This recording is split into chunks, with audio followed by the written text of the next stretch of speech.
ফেনী, সোনাগাজী ও দাগনভূঞা দুই উপজেলায় পৃথক দুটি অফিস স্থাপনের ঘোষণা দিয়েছেন ফেনী-৩ আসনের নবনির্বাচিত সংসদ সদস্য ও বিএনপির ভাইস চেয়ারম্যান আব্দুল আওয়াল মিন্টু।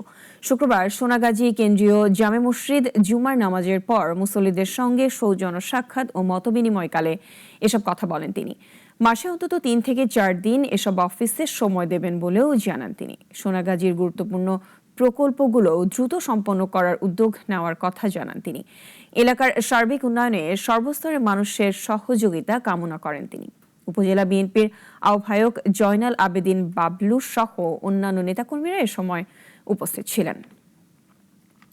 অফিস থাকবে যেখানে আমি প্রত্যেক মাসে অন্তত 3 দিন 4 দিন 5 দিন 6 দিন আমি নিজে বসবো, এবং আমি বসি বা না বসি একজন আমাদের সাধারণ সমস্যার যখন হবে তারা যেন যাইয়া বলতে পারে, আমি যেন অ্যাকশন নিতে পারি,